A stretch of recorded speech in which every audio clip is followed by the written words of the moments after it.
Welcome to Jags Drive Time with Ashlyn Sullivan, John Oehser, and Brian Sexton. Jags Drive Time starts right now. First day of school. Forgot my backpack, I can't lie. We're going to get this work in, baby. Excited to get to work, man, and excited to get work with the coaches and get work with the rest of the college. It's going to be a fun time. It's going to be a big-ass year, y'all. 22. Hope y'all ready. Man, not been working, man. I'm excited for the season. I'm excited to get around my teammates again and to experience new things here. And I know we got it here, so let's get it. Yeah, I've got my bag packed last night. We're ready to roll. Absolutely. Love the hat, Trev. Thanks, bro. Hey, I'm TJ, bro. Nice to meet you, bro. What's up, bro? Oh, my God. You good? How you been? Hey, bro. If that doesn't get you excited, I don't know what will. Can I Christian just- Kirk and Trevor together Well, for the first time, at least in an imagery. yeah. I got to point out the jacket that Jamal Agnew was wearing. Yes, got a lot of hype on social That media. used to be the thing. I mean, the shirts, the first year in '95, the inaugural season, Starter was the main supplier, and all the shirts looked that way. They had a white, a teal, a black, and you couldn't get them. I mean, the ones that they did sell in stores, because online wasn't a thing, were gone. And, I mean, people were clamoring to Bobby Monica, the equipment manager, can I get a shirt? Can I get a shirt? Can I get a jacket? And now I see them. They're everywhere. Yeah. No, there were so many comments about Jamal Agnew. Where can he get the jacket? And fans Yeah. asking, put it on the team website. It's vintage. Well, Can and you go on that had team the website? original logo on, the one that was part of that lawsuit. money. Yeah, with the Jaguar motor cars back then. So Yes. The mid-'90s was A lovely time. an interesting time fashion-wise. I'll say that. It's cool. I mean, it was really cool to see, but it does take you back to it was loud. there are pictures I don't want seen from the mid-'90s. Put it Fair that way. enough. Fair enough. Welcome into Jaguars Drive Time. The players are back in the building. It is the start of off-season programs this week, the first day of school yesterday. So let's get into big things. Big thing one is we're back. The players back in the building for off-season workouts that are, of course, voluntary at this point. It's about a half day for the players. They leave at 1. They come in the morning. It's a morning workout. And the biggest thing, it is time in the meeting rooms with their position groups. That leads us to big thing two, which is the big picture. We get a lot of questions. Well, what is this offense going to look like? What is this defense going to look like? Well, it starts right now when these players are in their position rooms, meeting their teammates, meeting their coaches, installing this offense and defense. We spoke to defensive coordinator Mike Caldwell last week on Jaguars Happy Hour, and he said he gets that question all the time. What's this defense going to look like? Well, he said it depends on the personnel in the room, and that starts right now this week. So exciting stuff. And finally, big thing 3, as the draft is 2 weeks away. There was a report last week about trade talks and the Jaguars' phone not ringing for the number 1 overall pick. So the question is, will that change? And you got to be prepared maybe 10 minutes before the draft starts, Brian, that phone will ring. And I don't think that was really headline worthy that the Jaguars are not getting phone calls right now at this moment. Not really a surprise. I'm going to go way out on a limb. The phone isn't going to ring. Not even 10 minutes before.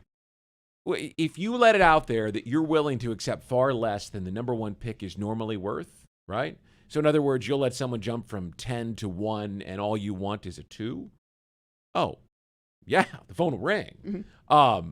But no, there's no quarterback. No quarterback, no one's coming up. That is a product of a 24/7 news cycle and social media where people need to have stories to create retweets and all that crap. It hasn't been a story. It won't be a story. The phone's not ringing because there's no quarterback there. We've been saying that since February. Mm-hmm. Yeah, there's no quarterback, and there's also a unique dynamic at the top where when you talk to draft people, I'm not going to say they're all the same, but there's 5 or 6 guys that are sort of in the same group in terms of value. Right. And you've got 3 offensive tackles, or 4. You've got Aquanu, Neal, Charles Cross, and then on the defensive side, you've got Thibodeau, you've got Hutchinson, and you've got Walker. They're not interchangeable, but if you're sitting at 6 and you want an edge rusher, It's a great point. there really isn't any incentive to trade up for Aiden Hutchinson and give up a lot of capital when you think, well, there's not that much difference with, so there is value at the top, but there are a couple of dynamics that I think are going to keep that phone from ever ringing. I didn't have a problem with the story because most people don't follow it locally like we do. Yeah. Nationally, maybe people who aren't thinking about the Jaguars yet are wondering if there's going to be a trade. And it was probably worth Ian Rappaport saying, hey, it's not ringing now. Ashlyn, I don't think it'll happen 10 minutes before the draft because on a trade this big with number 1 overall, I think if somebody was going after it, they would probably have the conversation a couple of days before. So I expect silence. I think Trent Baalke would love that phone to ring or whatever like ringtone he's got. It ain't ringing. Specifically for the Lions calling. He'd love to see, I think he'd love to see anything because for the same reasons that people don't want to move up, the Jaguars probably wouldn't mind moving back if you could get the capital. Right. That's why it's so unfortunate for them that there's no quarterback because a quarterback would trump everything because they don't need one. And then all of a sudden you're trading back for free, which they can do. Yeah. Old axiom that there are a certain number of first-round picks, right? Generally 9 to 12 guys who are absolute difference makers that fall in line based on, their offseason workouts and their tape and their grades. And then beyond that, from pick 12 to pick 50, the differentiation between them grade-wise is not all that strong. Well, right. This year, from pick 1 to maybe pick 5 or 6, and then from 5 or 6 down to 50 to 60, there's not a huge jump between good players and great players. I'm not saying it's not a draft full of good players, but in terms of absolute difference makers, look, if Jamar Chase was in this draft, right, you might have some action at the top of the draft. You don't even have the wide receiver this year in the top 5 that would create. If Jamar Chase was in the draft, they might take him. Yeah, without a doubt. But you see that the craze for wide receivers right now, the trades and the money and all of that stuff. You don't even have that. What you have are offensive and defensive linemen, and there's a premium on those guys. But as John mentioned, what's the difference between is it Penning, Trevor Penning, right, who's the kid from Northern Iowa, and Charles Cross? Mm-hmm. And Cross is seen as a top 10, and Penning is seen as maybe 15 to 25. Well, it's probably not worth it to go up even from 20 to 10 right. to make up that difference. Mm-hmm. That being said, people shouldn't misunderstand.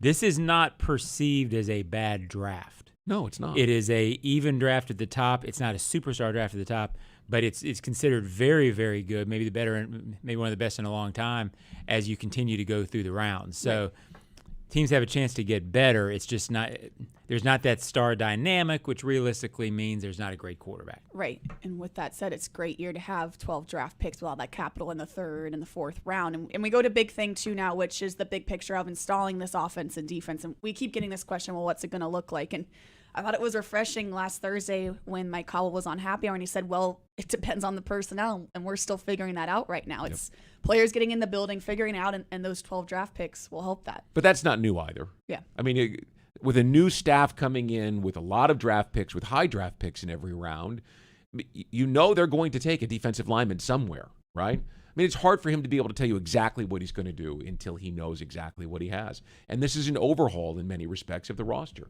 bringing in key players. So they're just going to take their time. And by the way, you can have a scheme, but it isn't until you figure out who does what in training camp that you know what you're going to call. Well, it's going to be a 3-4 defense, but it's so hybrid, and most defenses are like this now, that what you play in base, once you get into nickel, teams are going with so many different packages, and this defense, if it's anything like the Todd Bowles defense, which he worked in, is going to be very hybrid, very unique on third downs to where whether they're in a 3-4, 4-3 is not going to matter that much.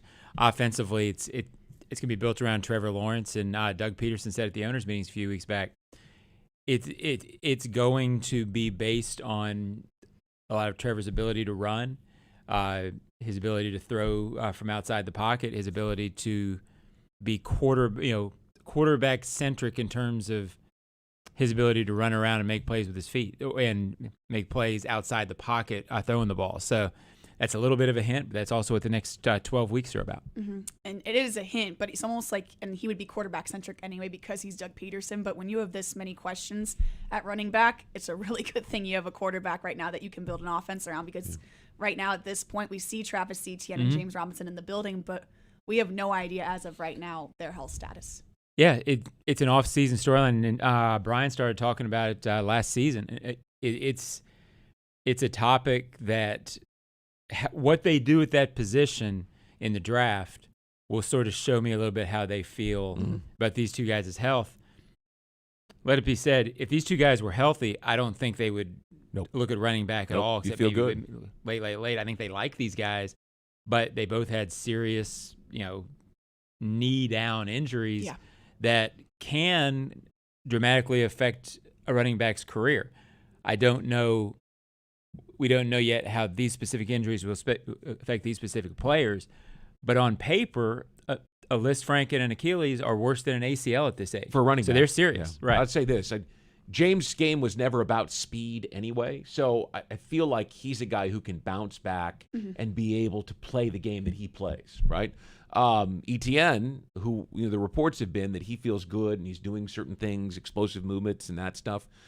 His game was based on cut and go. Yeah. So we have to see that, and then not only have to see that on the practice field or on a game field in the preseason, you have to see, can he practice the next day? Yeah. What are the lingering Consistency, repercussions of it? Maybe he's completely healthy by the time it's time to go, but those are two injuries that if running backs have them, you can't be confident. Oh, we'll be fine there, no problem. We got those two guys.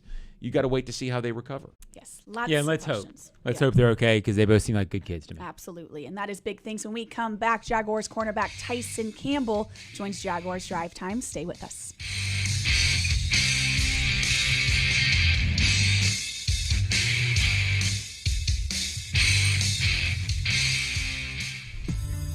Do you know someone whose work in the community deserves the limelight?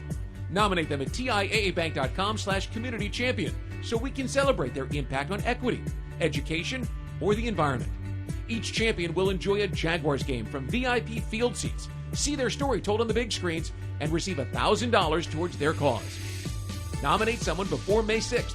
Visit TIAABank.com/community champion for details. Your family isn't like anyone else's. Your home shouldn't be either. At Dreamfinders Homes, you can build the home of your dreams in one of their 30-plus communities in Northeast Florida.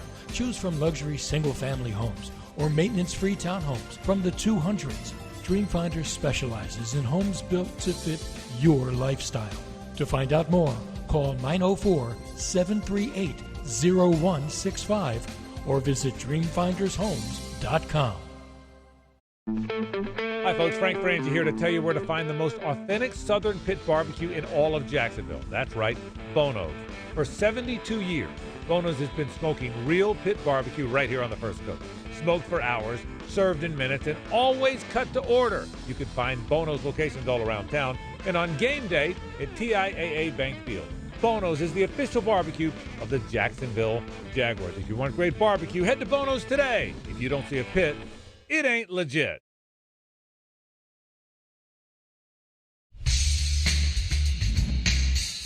We're back, Jaguars Drive Time, brought to you by Jet Home Loans. We are here on a Tuesday with cornerback Tyson Campbell. Tyson, thanks so much for joining us. Glad to be here.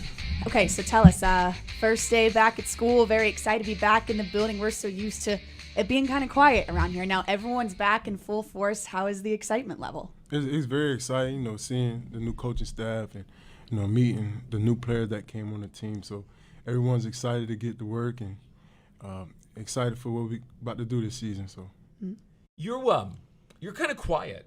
Would you say that? yeah. And the reason I say that is because the guy who played the position before you is one of the biggest mouths in the league.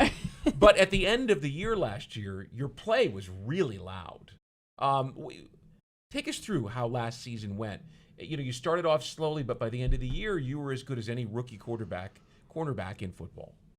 Yeah, I figured, since my rookie year, it was going to have this ebbs and flows. But, the main thing I wanted to do was just keep my work ethic the same. Kept working out the practice, kept studying my playbook, kept watching film, and kept having my faith in God. And eventually it came through for me. So I always had the confidence that, I can play in this league. And everything just needed to, come together. Was there a moment, a certain player that you faced that you fared well against? I mean, was there something that triggered the switch from, the rookie's struggling to, whoa, look at the rookie?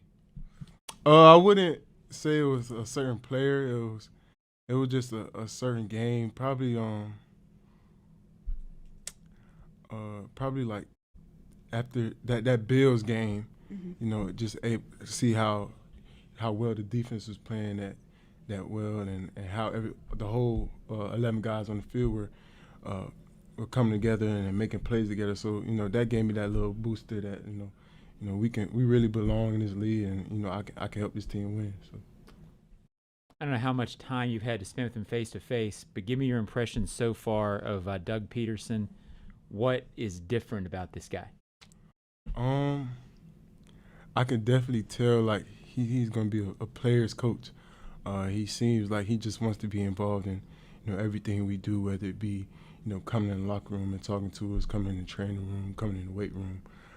It just seems like he wants to make this all about us and all about winning, and those are some of the things I seen coming in early. Does a change in coordinator, a change in scheme, does that affect you as a corner that much, or how does that process work? Luckily, the college I played at, we played a bunch of different, types of coverages and types of defenses. So I'm pretty familiar with, all of them. So, it's just he may call something else. So I guess just learning the verbiage may be the only some change or unfamiliar I might have with it. Ashlyn mentioned that it's the first week back here, right? Right. A voluntary workouts. What does the word voluntary mean to you? What's your approach to the next couple of weeks in terms of how much you might be here or what you might do? I just want to, set a good impression with my teammates. Just let them know that I'm accountable and they can, count on me. So I'm buying in to being here, putting in the time, putting in the work with them, and it's also the coaches, like gaining their trust, just to let them know that I can be a player that they can count on, when the moment's needed. So, I think the voluntary and involuntary, when it comes to that stuff, it just really comes down like who wants to buy in and who doesn't. And you've been through this off-season program before, the voluntariness of it.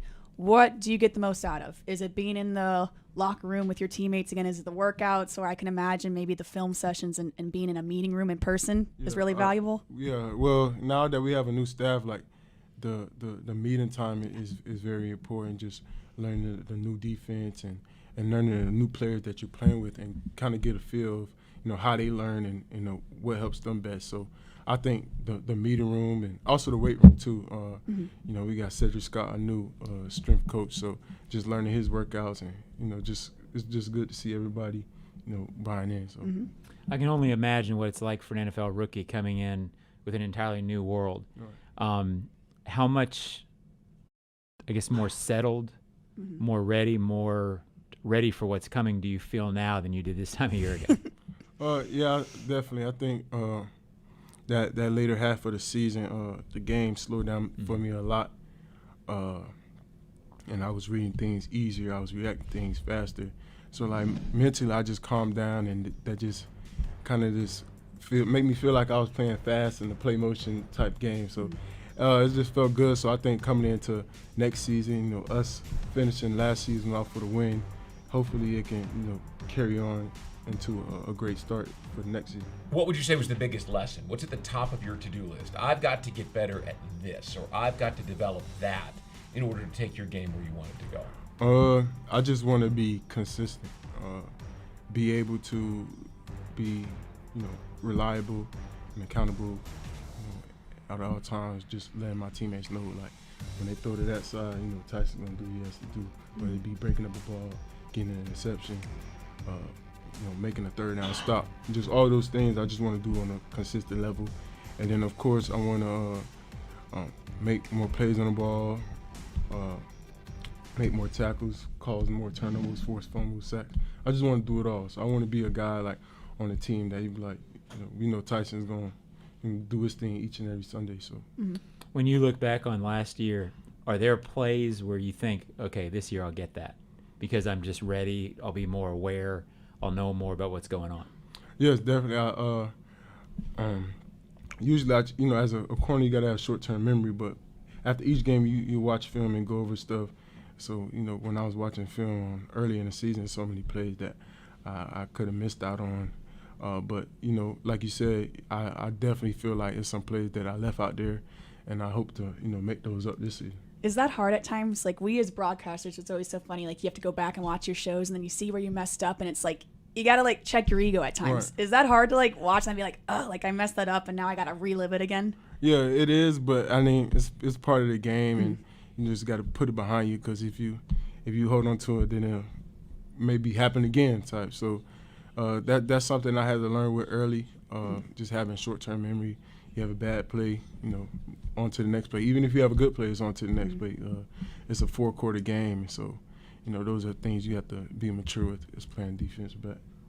Tell us about your new teammate, Darius Williams, and now you have Shaq Griffin and Darius, guys that have done this at a really high level surrounding you. I can imagine that gives you even more confidence. Yeah. Darius is a good dude, even great player, Jacksonville native. So, all of us Florida boys, so we kind of just automatically gel together. But, he seemed like a great dude. He's very open to talk to, easy to talk to. So I think, we're going to gel well this season. Tell us something about your former teammate at University of Georgia, Trayvon Walker, who is getting a lot of draft publicity as this thing is climbing. We can see the guy, the way he moved at the combine. Right. He's big, he's strong. Tell us something we may not know about him. Trayvon is funny. Funny dude. Like myself, but behind the cameras and off the field, got a lot of personality. So he's a guy that's, always makes everyone in the room smile and laugh, like a big kid kind of. So yeah, but a freak of nature on the field. So you saw that when you were there. You saw this kid is, athletically, you could already tell 2 years ago. Yeah, what he was. Yeah, coming in, he's a year behind me, so just him coming in as a freshman, you can just tell, those guys when I leave here, he gonna run this program, and that's exactly what he did, and I'm proud of him, happy for him, and hopefully we get him here. We have to ask, since you talk about those guys, is Jordan Davis the biggest human being you've ever seen? Yes, and with confidence. The biggest human moving that fast I've ever seen as well. When we would do some workouts at school, Jordan and Devontae blazing down the field. So, but not beating you. No. Yeah, of course not. How much do you guys? I think it's so funny because we read so many mock drafts. We pay so close attention to it. Do you guys pay attention to this stuff? Read any of or when they show up, they show up? Yeah, I don't pay. I didn't pay attention to it. Especially because I didn't want to cheer myself up and then let myself down when draft day comes. So I know this is a business. Different things could happen during that process. So I can't just put my focus on and believe everything a person online says. With as many Georgia players, especially from that defense, who are likely to play in the NFL, right, and the Jaguars having 12 picks, the odds say there's a good chance one of them might end up here. Don't know what round or what position, but there's a lot of great players on that Georgia team. Definitely. Well, we will have to wait and see. Tyson Campbell, thank you so much for joining us and stopping in. We appreciate it. Thank you. Much more to come here on Jaguars Drive Time.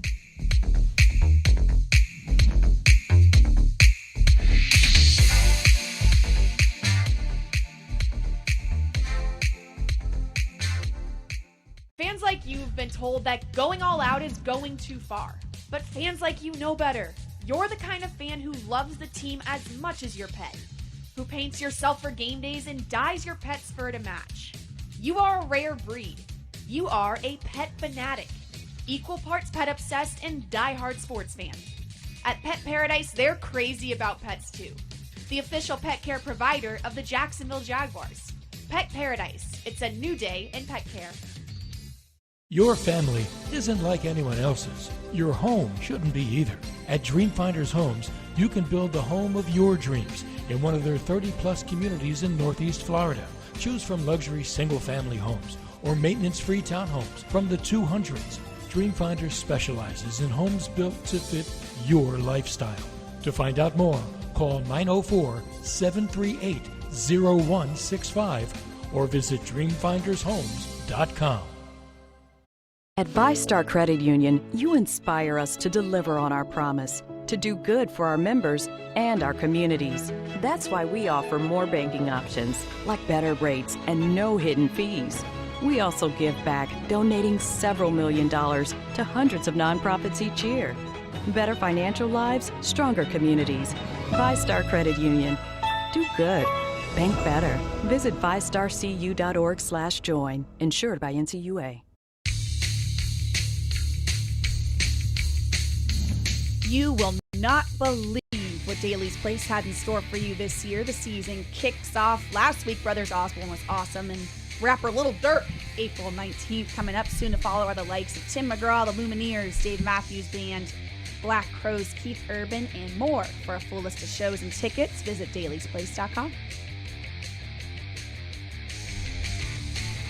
We are back, Jaguars Drive Time. We are live on Tuesday. Thank you, Tyson Campbell, for stopping in and visiting with us. Good to have players back in the building. We have a new segment for you. It's called What is More Likely? Nice, Joe. That was your cue. What is more likely? Lots of situations to plan out. Number one, drafting a wide receiver at 33. That's the hot topic. Very popular choice. Or another position. Brian Sexton, what's more likely? I think it's more likely they draft another position. I think the craze for wide receivers is going to push guys up the board. I'm not a believer in the quarterback position, like some people are trying to kind of overdraft that. I don't think there'll be a guy at 33 that you won't be reaching on, and I think there could be a very important cog in your scheme. If you go offensive line, then there's a defensive lineman that could be there. Or the reverse could be true. I know everybody wants the receiver. They signed Christian Kirk and Zay Jones and Evan Ingram to give the quarterback targets so they wouldn't have to reach. Just based on the people I'm talking to and the way the board looks to them, if you take a receiver there, you're probably reaching. Yeah, I mean, I'd say it's more likely because there's so many positions. It's probably more likely they take another position.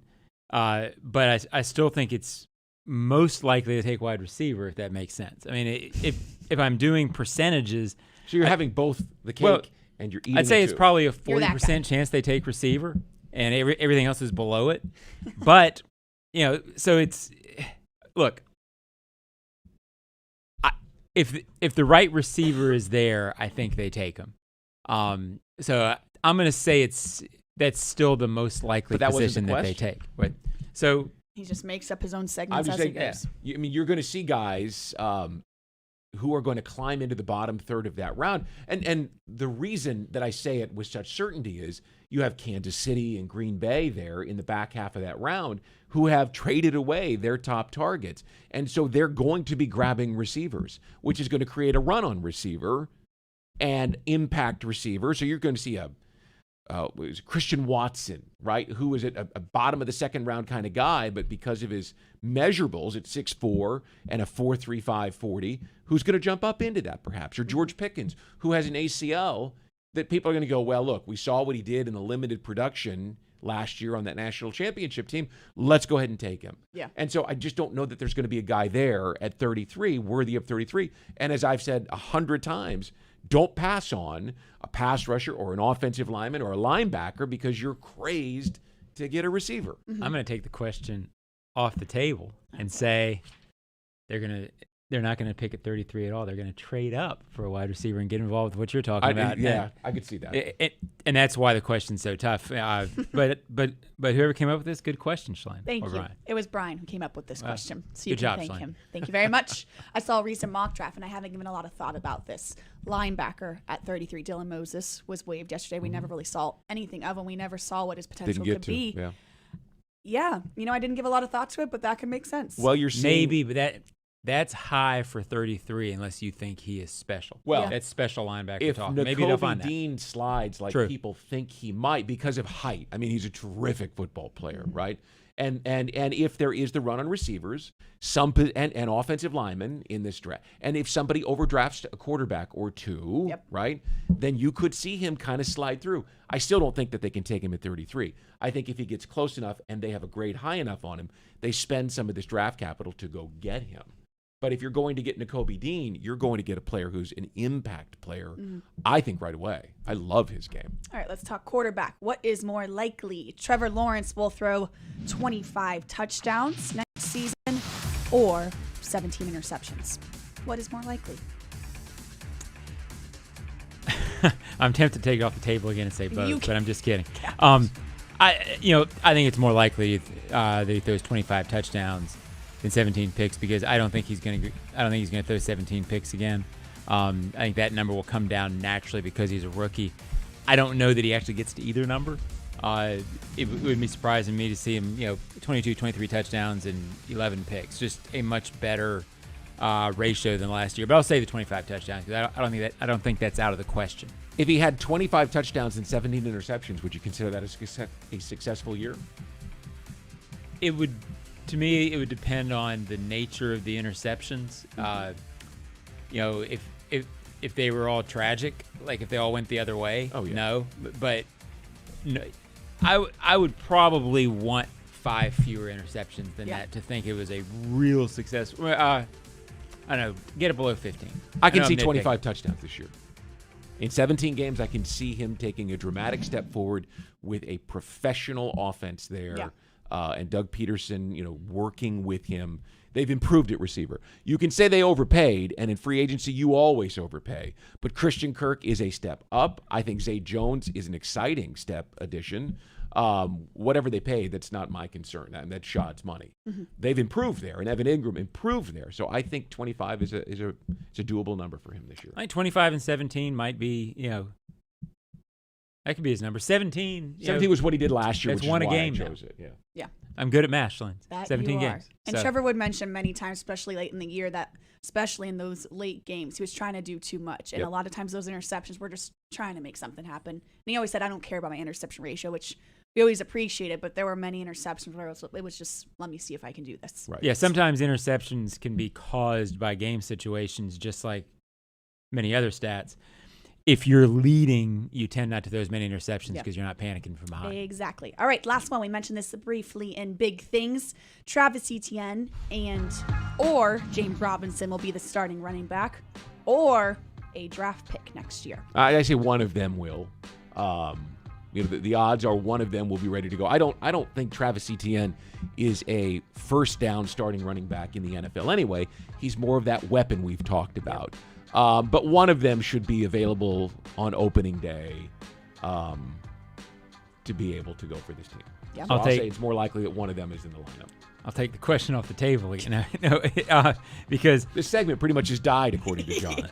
Maybe it's somebody on the roster. Yeah. So, but I would guess this: Etienne starts the first game. Yep. James Robinson, it sounds like, will spend training camp trying to get up to speed. May not be back until then, if I'm remembering what Doug Peterson said at the owners' meetings. Training camp was the goal. So you might see a Etienne starting early, first couple of games, until J-Rob, that's what I call him, Shalyn, J-Rob, is ready to come back and be the every down running back. I would expect James Robinson to start more games by the end of the season, but perhaps Etienne starts at the beginning of the season. Since we're changing the question, can I come up with, I do think that they will draft someone. Yeah, 12 picks. Rotation. 12 picks. You will find running back value somewhere south of the 4th round, and it will be too good to pass on for them with two guys who are coming off of significant injuries like we talked about. And at that position, 5th or 6th round running back, makes sense.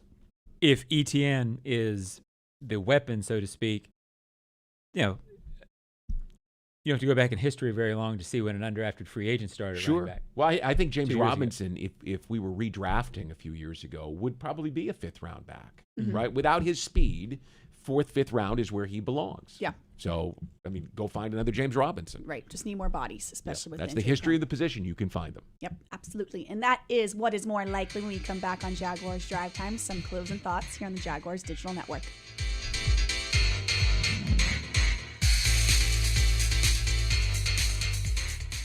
Your family isn't like anyone else's. Your home shouldn't be either.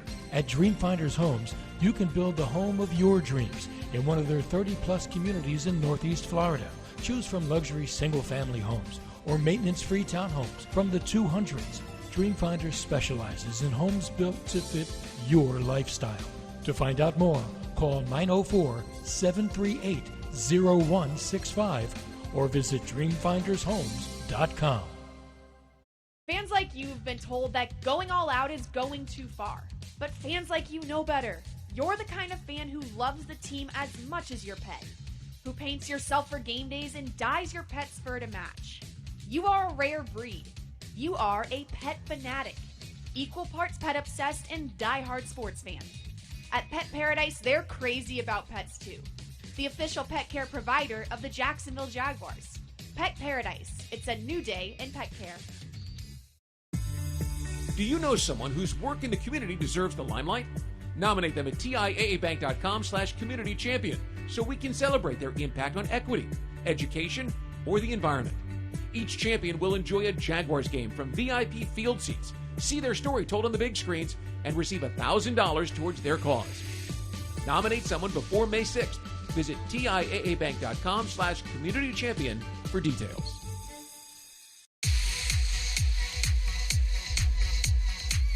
The Jaguars are future focused and ready for a new look in 2022. Join us at the bank this season as head coach Doug Peterson and quarterback Trevor Lawrence lead the charge. To lock in your seat, visit jaguars.com/tickets or call 904-633-2000. We are back, Jaguars Drive Time, for one more segment. A busy week around here. The Hunt episode comes out later on this week, Chapter 2. You can see that on YouTube, jaguars.com, all of Jaguars' social media. What else do we have coming up, fellas? Alumni stuff? Not really. No. Not this week. I was teeing you up. Yeah, no, just disappointed. we should have talked before you asked. Easy week for Brian. I plan today. The plan is to talk to Travis Etienne for the Ozone podcast later this week. I also expect at some point to be talking to Mike McCoy for the Ozone podcast. So at some point in the next couple of weeks, those will be coming up. Look for them on Jaguars.com, as well as draft coverage from myself and Bucky Brooks, which will start next week leading into the April 28th draft. Yes, and we look forward to this afternoon at 1 o'clock. The Jaguars will hold press conferences for Trevor Lawrence, Shaq Griffin, and Travis Etienne. You can watch that live on Jaguars.com. Players back in the building. It is a busy week, so thank you for staying with us on Jaguars.com. We'll see you on Drive Time next Tuesday. What are you saying? You're a jerk.